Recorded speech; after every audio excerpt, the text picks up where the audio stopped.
Wuthering Waves has finally been released, and even though according to some people it's had a rocky start, I'm really enjoying the game for multiple reasons. So I wanted to give my thoughts on the release of the game and talk about what Kuro has done right, and in my opinion, what needs some work.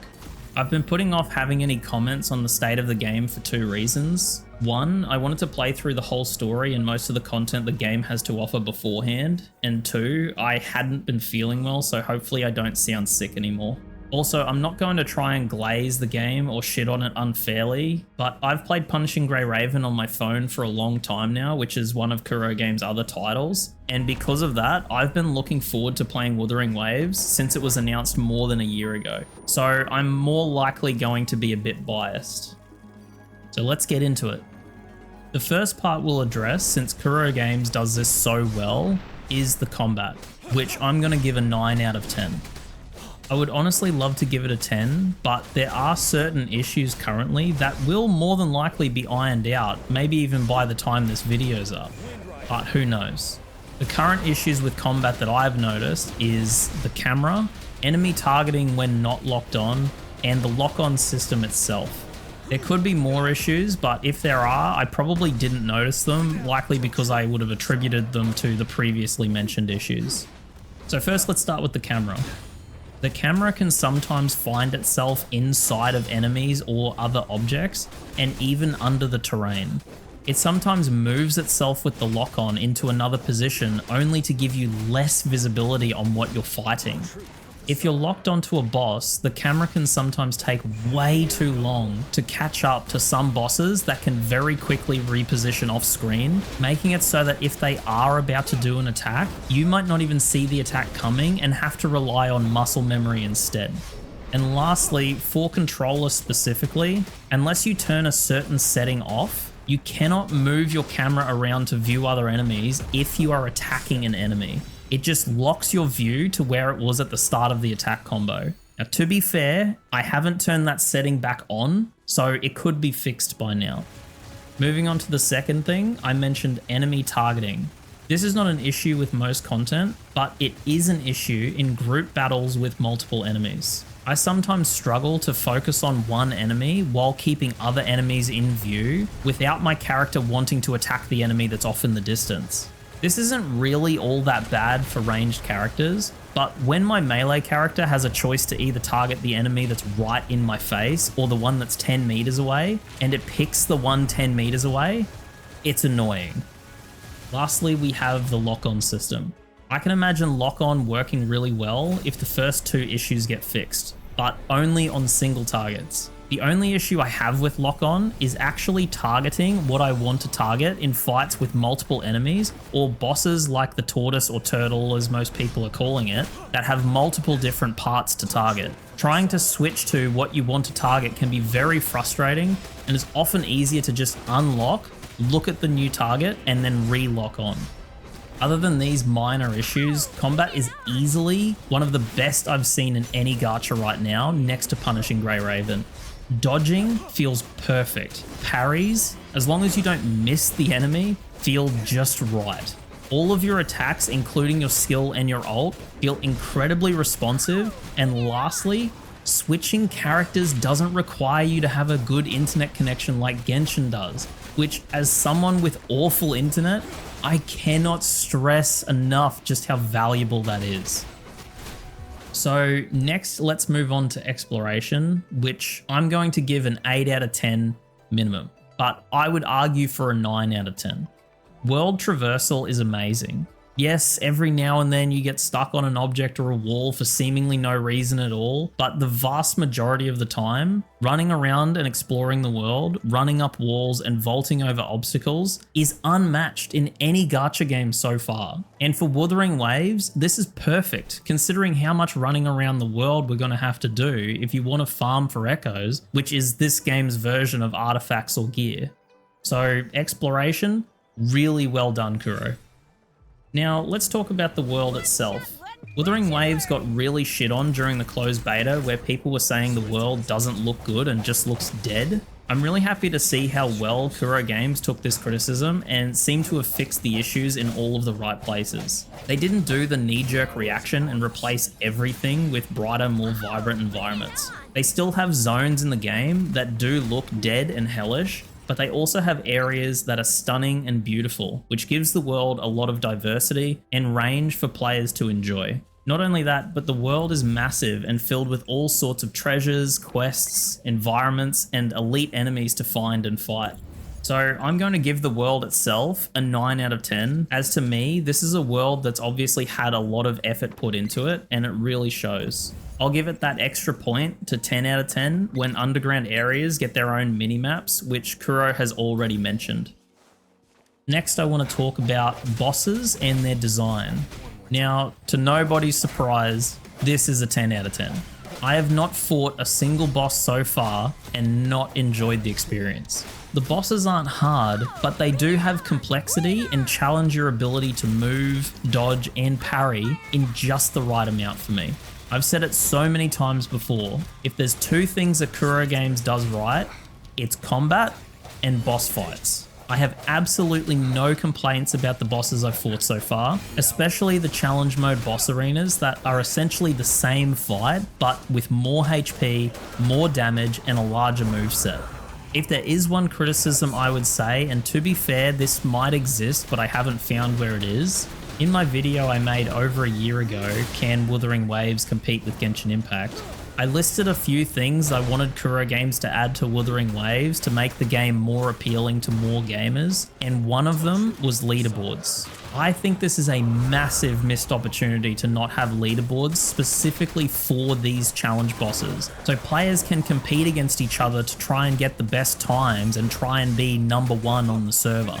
I would love to see leaderboards specifically, and even leaderboards for different categories, like beating with a single character, or beating without taking damage for the really hardcore players to challenge. Also, depending on how far the damage scaling goes for characters, which we're already kind of seeing with the Havoc Rover being able to pump out some insane burst damage with pretty average builds, I would probably like to see challenge mode bosses get some higher level challenges like level 120 and so on to account for when we finally get good echoes and good teams, so the challenge modes don't start to fall off in difficulty. But given the fact that I'm nowhere close to being able to do the level 90 challenge mode fights yet, I can't make the call if it already is hard enough. Next up, let's talk about the most important part of a gacha, the characters. So far, with the roster of characters that we have, I think I'm going to give this about a 7 to 8 out of 10. Some characters are definitely easier than others in terms of parry windows, but if all else is equal and you just time your attacks as soon as the parry attack comes in, then this isn't an issue. Every character that I've played feels fluid, polished, and well thought out. There's not a single character in this game I've got to try that I didn't enjoy. So yet again, very well done, Kuro. The only criticism I would say is a lot of characters do have similar appearances with not a lot of variety, but as the game continues into the future and more characters are released, I'm sure this will change. And lastly, each character has their own tutorial stage, which is great for when you have a new unit, you can learn them right away. But currently, if you compare the tutorial stages to PGR tutorials, it's very bare bones, and I would love to see them polished and go a lot more in depth. It's not that Kuro should do better, it's that I know they can do better and I would love to see it. If we're talking about the characters, let's talk about how you get the characters with the gacha system. Wuthering Waves gacha system is, in my opinion, a 7 out of 10 on its own, an 8 out of 10 if you include the starter standard wish banner, the starter standard wish selector banner, the free standard 5-star selector that's valid for all players well and truly into next year, and lastly, the free standard 5-star weapon of choice you get for reaching Union level 45. So, let's talk about the banners. You're likely going to notice some similarities to Genshin and Star Rail's gacha system, as Wuthering Waves is very similar, but also a little different. The base rates to get 5-star characters and weapons across all banners is 0.8% chance per pull, with a 100% chance at pity, which is 80 pulls across all banners, excluding the starter standard wish banner, which is 50 pull pity. The featured 5-star character banner has a 50% chance to get the featured banner character when you get your first 5-star, and a 50% chance to be a standard 5-star character. If you miss the featured 5-star banner character, your next 5-star is guaranteed to be the featured unit. The weapon banner, however, is a 100% chance to get the featured 5-star weapon when getting a 5-star. So for all you Genshin players, Star for Homer isn't real and it can't hurt you. I swear to fucking God, you have to be fucking kidding me! Just give me them all. The standard character and weapon banners work the same, with the obvious difference being there is no featured characters or weapons on the standard banners. Last thing that I'll mention is you can only get 5-star characters from character banners, and you can only get 5-star weapons from weapon banners. There is no overlap. So what are the issues with it? It's not quite as generous as some other gachas out there, but it's also not quite as bad as some other gachas. In my opinion, it's very middle of the road, but if you compare it to similar gachas, it goes from being a 7 or an 8 out of 10 to a 9 or even 10 out of 10. Next up, let's talk about graphics. I am a sucker for the anime style, and having said that, I'm willing to give it a 9 out of 10. It's an absolutely beautiful game, it's got a gorgeous open world, and the character models to me are incredible. Kuro did a really good job copying all of that criticism they suffered from the beta on the chin instead of doubling down, and the results speak for themselves. Now, in regards to performance, I haven't had any major issues, so I'll give it an 8 out of 10.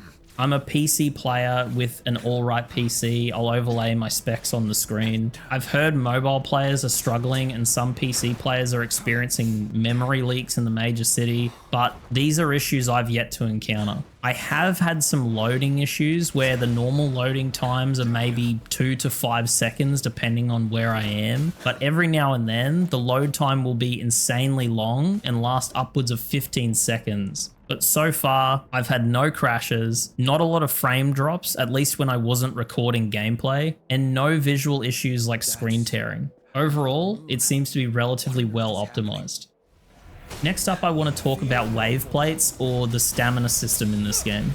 With the way the current system is, I'm going to give it a 7 out of 10, and that's being pretty generous. I've never liked stamina systems in any game, even though that's how most gacha games are made. But with the current regen time for wave plates, the system does look very friendly, as it's similar to Honkai Star Rail's regen, which feels great in that game. But the difference is in Wuthering Waves, a lot of the things you spend wave plates on cost twice as much as their Star Rail equivalent, so it's actually not that great at all. I'll give you a bit of an analogy if you don't know what I mean. If you got a pay rise where you're now earning twice the amount of money you were earning before, but at the same time, everything that you usually spend money on doubled in price, are you any richer? Numerically, yes, you would start to see a bigger number in your bank account, but realistically, no. You're now earning twice the money, but each dollar is going half the distance. I would love to see wave plate costs reworked for the future, as a few of the activities you can spend them on at the moment feel very expensive as of now. Next up is one I'm a little bit torn on, and that's the Echo system, which is this game's version of gear. And not only that, it also doubles as one of your character's abilities. I think the Echo system deserves an 8 out of 10, not only because of how easy it feels to farm, but also because of how innovative it feels to have your gearing system have a direct impact on your abilities in combat. Echo abilities often have pretty high burst damage, and some of them will also increase the character's damage for a period of time, making them a vital part of each character's kit. Now, there is certain restrictions on how you should build each character and what echoes you should use on them, but if you don't care about min-maxing your characters with their optimal sets, then there's nothing stopping you from using any echo you want as your character's ability. So now that we've talked a little bit about what echoes are, let's talk about how you get them. Echoes are obtained by defeating tacit discords around the world of Wuthering Waves, which have a chance on kill to drop as an echo the player can absorb. So far, I'm quite enjoying being able to farm as much as I want for gear and wait for the right main stat before leveling it up. But when I think about it, it actually might be worse than rolling for gear and other gachas. In Star Rail, let's say, if I farm for relics, when I get a 5-star piece, I already know at minimum the main stat and 3 of the substats on the piece. And that's before I put any experience into it. In Wuthering Waves, I only know the main stat. I have no idea if the substats it rolls into will be useful until I put the experience into the Echo and then tune the substat to try and find out what it even is. Now, it's hard for me to know which system is better, since in one you get to see the substats up front, but you can only farm a finite amount of gear every day, and in the other, it's unknown what substats you're gonna get until you've leveled it up and tuned it, but you can farm echoes infinitely. In my opinion, I would have wanted a system more similar to PGR's memory resonances, where if you had a bad roll, you could re-roll it by feeding an equal grade echo of the same type to re-roll the tuned substats. To better represent my thoughts, I'll make a demonstration. Let's say you have this piece, and the substats look like this after tuning.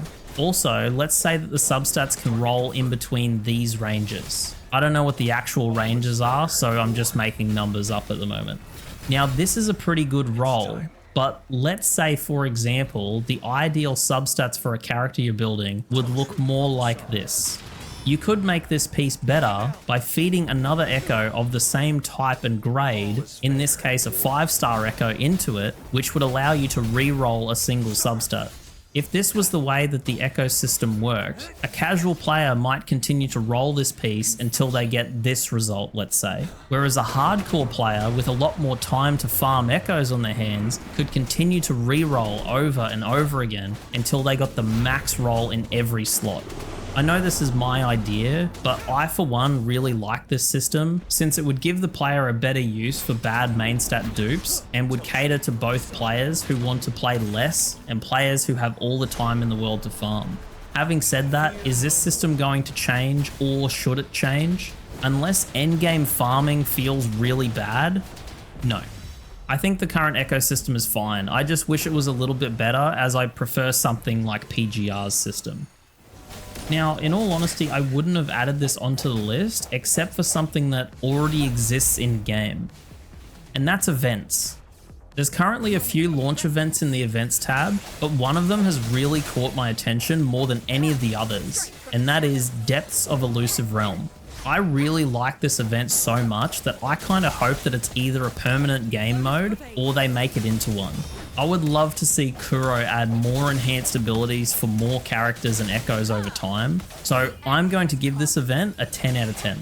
I really didn't expect to play an event on launch I enjoyed this much. It's not hard by any means, but it can get harder or easier depending on what buffs you pick.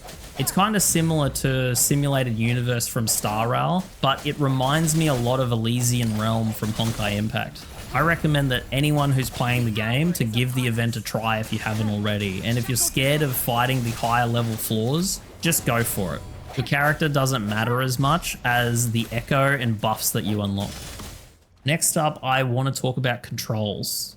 I have no idea how mobile is doing, but for PC, mouse and keyboard is a 9 out of 10 experience. There's really not a lot to fault for mouse and keyboard. But for controller, as I mentioned earlier, the camera issues bring the score down to a 7 out of 10. It might seem harsh to take 2 points away for a camera issue, but it really is that annoying to lose control of the camera just because you're attacking an enemy. I'm sure this will get fixed eventually, and when it does, controller will be a 9 out of 10 as well. The original controls make sense, they don't feel like they're in strange positions. I have remapped a few of the controls to match other games that I've played, and if I could ask for one thing with the controls, it would be more ability to customize what certain buttons do. For an example, the back button being mapped to open chat is borderline useless to me. If I want to chat, I'll use my keyboard, so allowing me to remap that button on controller to open the map instead would be way better. So now that we've gotten through some of the aspects that I believe on their own are enough of a reason to play this game, let's talk about some of the more average parts. Starting with the story, which I'm going to give a 7 out of 10. I don't think Kuro has thought out their story enough to be on the same level as a lot of other games, which, to be fair, PGR's story didn't start out that strong either, so it seems that it's not their strong suit. Having said that, I don't think the foundation of the story is bad. I think the foundation is actually really good. but how the story is delivered to you in both direction and VA quality falls very flat in a lot of instances. Not only that, the actual ending of the 1.0 main story quest for Wuthering Waves gave me a similar feeling to when Penacony gave us that fake ending before you realized that you didn't win against Sunday and you're actually still trapped in the dream. You were left thinking, wait, what the fuck? It didn't really feel like the story at the end of 1.0 was wrapped up in a good way. You could say that I'm wrong in this instance, but that's the beauty of this being my opinion. There is no right or wrong. If you enjoyed the main story quest, I'm really happy that you did. I liked the premise of it. I didn't like the execution. Following on from the story, we should probably talk about the English VAs. Now, it would be very unfair to not say that some of the VAs didn't do a great job, but the ones that didn't, unfortunately bring the score down to about a 6 out of 10. I won't harbor on this for too long, since if we talked about all the instances where the VAs were below par, I would be definitely uploading a video that's well and truly more than an hour long.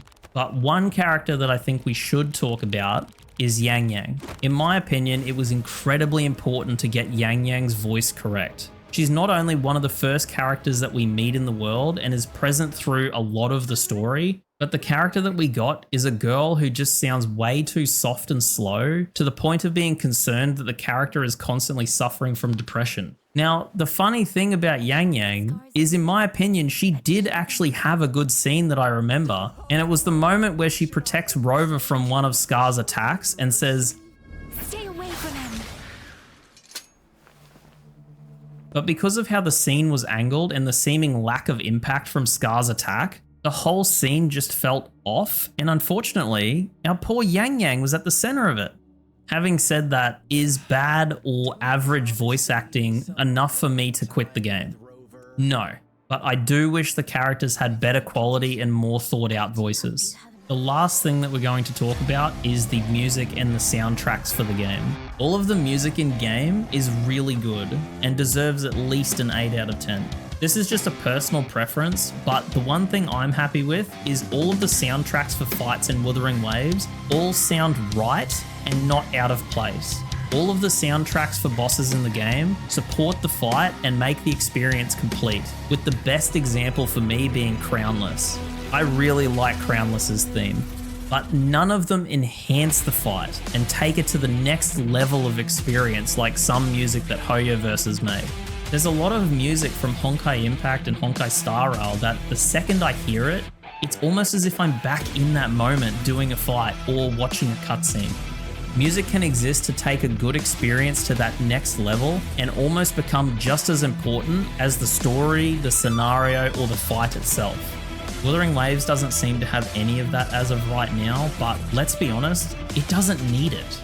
Not every game can or should have to deliver on the same experience Hoyo games can. And for right now, I just want Wuthering Waves to give me more of everything it's already doing. Wuthering Waves is a great game, and overall, it's an easy 8.5 to 9 out of 10.